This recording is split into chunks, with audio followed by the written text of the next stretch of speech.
का कोई लेना देना नहीं।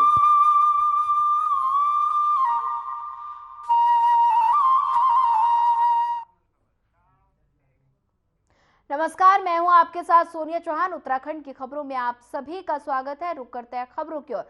कांग्रेस के राष्ट्रीय अध्यक्ष मल्लिकार्जुन खड़गे के देहरादून दौरे को लेकर लगातार सियासत जारी है। दरअसल पुलिस लाइन ग्राउंड में हेलीकॉप्टर उतरने की अनुमति न मिलने पर कांग्रेस ने नाराजगी जताई।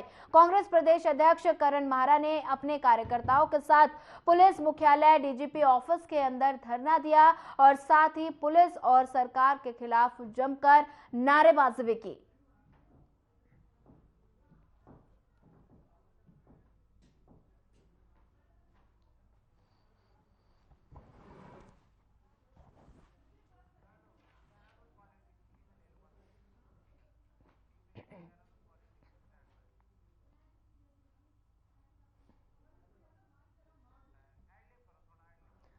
बता दें कि मल्लिकार्जुन खड़गे के देहरादून दौरे पर सियासत जारी, कांग्रेस ने लगाया बता दें सरकार पर अनुमति ना देने का आरोप।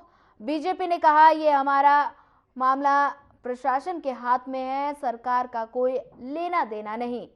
बता दें कि चौपर उतरने की नहीं मिली अनुमति, कांग्रेस कार्यकर्ताओं ने किया प्रदर्शन। मल्लिकार्जुन खड़गे के दौरे पर सियासत जारी, कांग्रेस ने सरकार पर लगाया अनुमति ना देने का आरोप।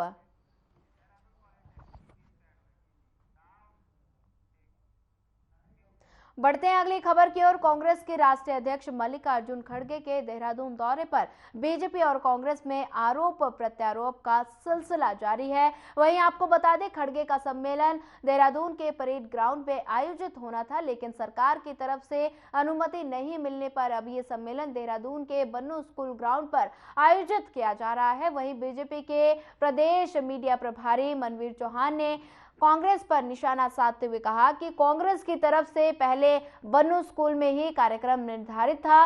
मनवीर चौहान ने कहा कि अगर बात उन्हें परेड ग्राउंड की स्वीकृति नहीं दी जा रही तो उसमें प्रशासन की जिम्मेदारी है, सरकार का इससे कोई लेना देना नहीं।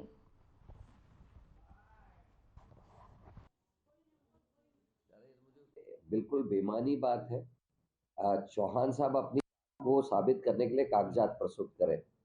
हमारा ग्राउंड कल बुक हुआ है और हम लगातार हमने डीएम को जो फैक्स किए, जो मंत्री को फैक्स किए, उसकी कॉपीज पूरी प्रेस और मीडिया के पास है। 23 तारीख को हम फैक्स कर चुके। मैंने स्वयं दूरभाष पे बात की मंत्री से भी और डीएम से भी। अब इस तरीके की गंदी हरकतें बीजेपी के प्रवक्ता को नहीं करनी चाहिए। और बन्नू का ग्राउंड तो हमारा कल बुक हुआ, क्यों मनमीत जी? कल बुक हुआ है, कल हमने बुक किया है मजबूरी में। जब हमको ग्राउंड नहीं दिया तब कल हमने बुक किया। इस तरीके की झूठी अफवाह फैलाने से चौहान जी को बचना चाहिए। और हमने कहा है कि हमसे जब ये कहा गया कि स्मार्ट सिटी बनने के बाद ये मना कर दिया कि कोई राजनीतिक पार्टी के वहाँ कार्यक्रम नहीं होंगे। आने वाले समय में नरेंद्र मोदी जी जब देहरादून आएंगे, हम देखेंगे उस दिन कि उनको ये इस ग्राउंड को देते हैं या नहीं देते। और झूठ बोलने से बाज आना चाहिए सरकार को, प्रशासन को और बीजेपी के प्रवक्ताओं को। कांग्रेस बेवजह इस मामले को तूल देकर राजनीति करना चाहती है और ये विशुद्ध रूप से प्रशासन का मामला है और जिला प्रशासन ही इसको तय करता है। इसका सरकार से कोई लेना देना नहीं है। और जिस प्रकार से कांग्रेस के प्रदेश अध्यक्ष के द्वारा पूर्व में 16 जनवरी को बन्नू स्कूल के ग्राउंड के लिए बुक करने के लिए कहा गया है और उनका पूर्व निर्धारित कार्यक्रम बन्नू स्कूल में ही रखा गया है, लेकिन उन्होंने परेड ग्राउंड के लिए भी स्वीकृति के लिए अगर पत्र भेजा है तो ये निश्चित रूप से मामला प्रशासन और उनके बीच का है और उनको प्रशासन को ही इस बात के लिए अनुरोध करना चाहिए और प्रशासन ही स्वीकृति देता है, लेकिन सरकार का इससे कोई लेना देना नहीं है। सीएम पुष्कर सिंह धामी से मुख्यमंत्री आवास स्थित मुख्य सेवक सदन में हरिद्वार के किसानों के प्रतिनिधि मंडलों ने भेंट की। किसानों ने साल 2023-2024 के लिए राज्य में गन्ना मूल्य में 20 रुपए प्रति क्विंटल वृद्धि करने पर सीएम धामी का आभार व्यक्त किया है।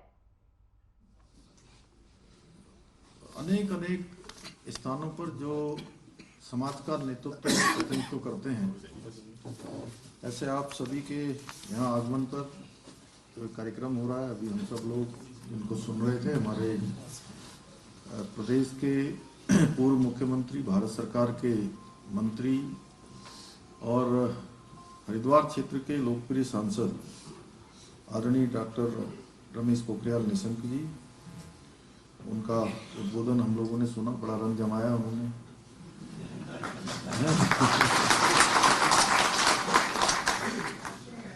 पूर्व मंत्री और हमारे लगातार संघर्षशील साथी आदरणीय स्वामी यतीश्वरानंद जी, प्रदेश अध्यक्ष किसान मोर्चा भाई जोगिंदर पुंडीर जी, जिला अध्यक्ष रुड़की आदरणीय शोभाराम प्रजापति जी, जिला अध्यक्ष हरिद्वार भाई संदीप गोयल जी, जिला पंचायत के अध्यक्ष श्री किरण चौधरी जी,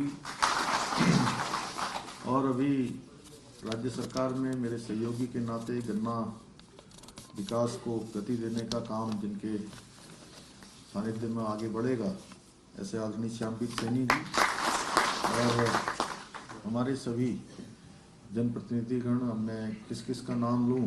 एक तरफ से राकेश जी अगर नाम लेंगे तो बड़ा लंबा हो जाएगा, क्यों राजपाल जी हैं, प्रमुख जी, पन्याला जी से लेकर अब मैं सभी को एक साथ संबोधित करता हूं कि सभी हमारे वरिष्ठ साथीगण, पदाधिकारीगण, सभी हमारे किसान भाई,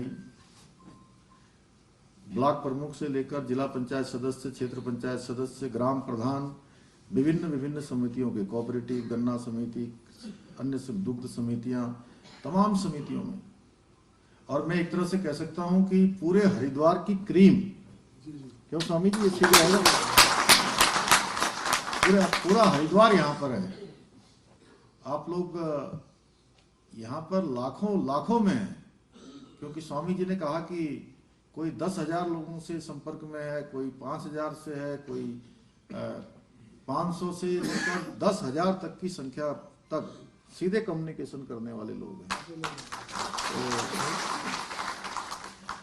हमारे गन्ना सचिव भी यहाँ पर बैठे हुए हैं, आप लोगों ने देखा नहीं इनको, एक बार आप भी खड़े हो जाइए। इन्होंने एक प्रस्ताव लाए थे, हम लोगों ने कहा प्रस्ताव लाइए यहाँ पर, श्री विजय यादव जी।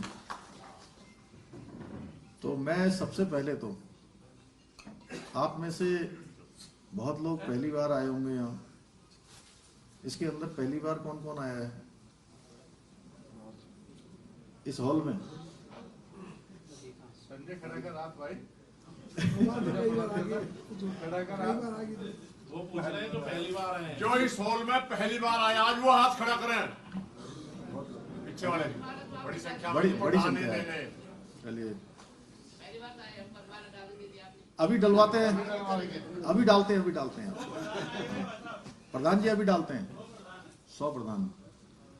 तो मैं आप सबके यहाँ आगमन पर आप लोगों ने मेरा बहुत गर्मजोशी से स्वागत किया, नारे भी लगाए और चद्दर से चद्दर डाली चद्दर के ऊपर चद्दर डाली, और जो है उस पर क्या है हमारा पटके के ऊपर पटका डाला, और आपकी आंखों में, आपके चेहरे पर, आपके हाव भाव में जो आत्मीयता थी, जो स्नेह था, जो गर्मजोशी थी, आप तो और गुड़, हाँ गुड़ भी, और आप गन्ना भी लेकर आए, हल भी लेकर आए, और वो वाला खंडसारी वाला भी लेके आए थे, वो क्या था, और जैविक ऑर्गेनिक। इतना आपने मेरा स्वागत किया, बड़े बुजुर्गों ने आशीर्वाद दिया, आदरणीय निशंक जी तो हमेशा हम लोगों के साथ ही हैं। तो मैं भी आप सबको अपनी तरफ से सीएम पुष्कर सिंह धामी से मुख्यमंत्री आवास स्थित मुख्य सेवक सदन में हरिद्वार के किसानों के प्रतिनिधि मंडलों ने भेंट की। किसानों ने साल 2023-2024 के लिए राज्य में गन्ना मूल्य में 20 रुपए प्रति क्विंटल वृद्धि करने पर सीएम धामी का आभार व्यक्त किया। जिस दिन भगवान राम की प्रतिष्ठा हो रही थी, उसके बाद से लगातार आप लोग समय के लिए कह रहे थे। हाँ जी। तो मुझे लगा कि पहले तो समय आप लोग इसलिए मांग रहे हैं कि गन्ने का रेट नहीं बढ़ा है तो मैंने भी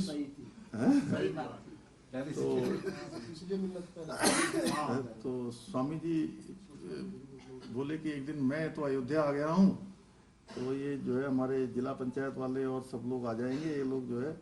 तो फिर इन्होंने कहा नहीं नहीं, सब साथ में होंगे, निशंक जी भी साथ में होंगे, स्वामी जी भी, श्यामवीर जी भी, दोनों जिला अध्यक्ष, हमारे किसान मोर्चा, आप सब लोग। बोले अब ऐसा कोई समय निकाल लीजिए। तो आप सब जानते हैं, मिलना और साथ में होना, काम होना, ये सब संजोग होता है, ये सब विधि द्वारा निर्मित है। तो ये अचानक कल का ये हुआ कि दिन में जो है मुझे 12:30 बजे तक एक कार्यक्रम में रहना था, उसके बाद फिर से 2 बजे से दूसरे कार्यक्रम में जाना था। तो स्वामी जी ने कहा था कि 5 मिनट के लिए आएंगे, गुरु भाई 5 मिनट के लिए आएंगे। लेकिन मुझे अच्छा लगा कि आप लोग यहाँ, जब मैं जा रहा था 11:15 बजे, ये सब 11:15 बजे आ गए, और वहाँ गाड़ी जब जा रही थी तो मैंने देखा कि इसमें एकदम गाड़ियों की लाइन, मैंने कहा आज ये ट्रैफिक बदल गया है क्या? मैं सोच रहा था ट्रैफिक चेंज हो गया कुछ, आप लगा कहीं कोई यहाँ पर कोई रैली हो रही है, क्या हो रहा है, चला गया क्या?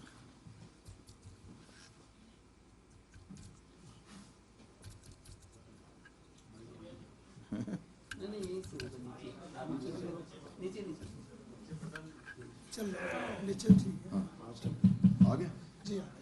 तो मुझे लगा कि ये ट्रैफिक बदल गया, क्या हुआ? फिर मैंने इसको, मेरे साथ ये राजू बैठा था पीछे, तो मैंने राजू जी से कहा, मैंने कहा राजू जी देखो यार ये क्या हो रहा है, कौन सी मीटिंग है आज, कोई सरकारी मीटिंग है या कोई पता नहीं क्या है यार।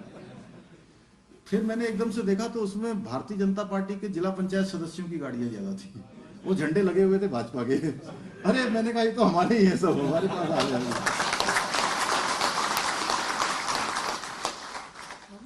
तो फिर मुझे लगा कि जो है अब थोड़ा जल्दी आना है। तो वहाँ भी एक ऐसी बैठक थी, वो पीसीएस एसोसिएशन वालों का कार्यक्रम था, उनकी अधिवेशन था, पूरे 14 साल बाद अधिवेशन हो रहा था उनका।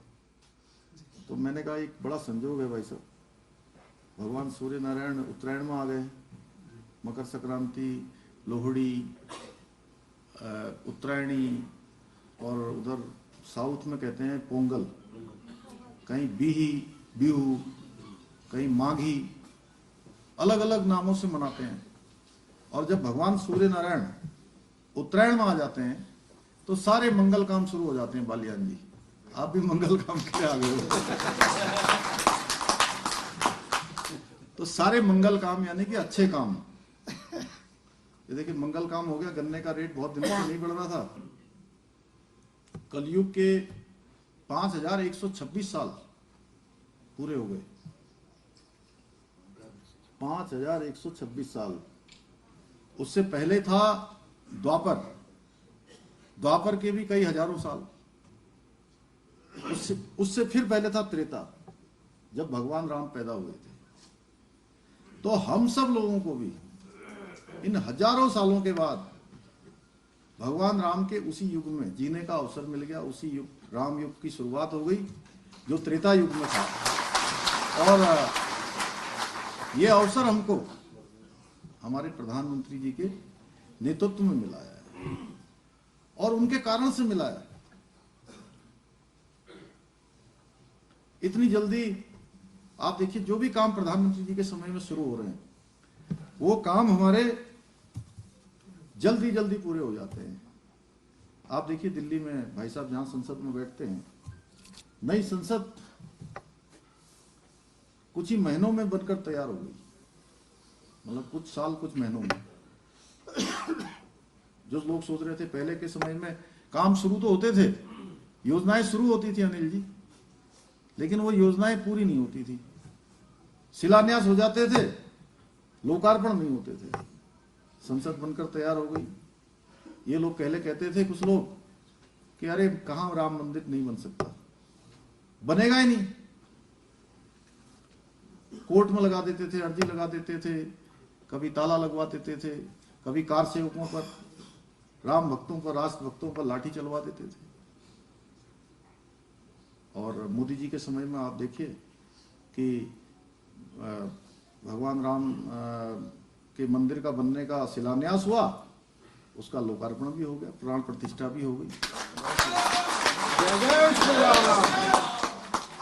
जी को जय श्री राम, जय श्री राम, जय श्री राम। मोदी जी को। फिलहाल इस बुलेटिन में इतना ही। ज्यादा खबरों के लिए बने रहिए हमारे साथ। नमस्कार।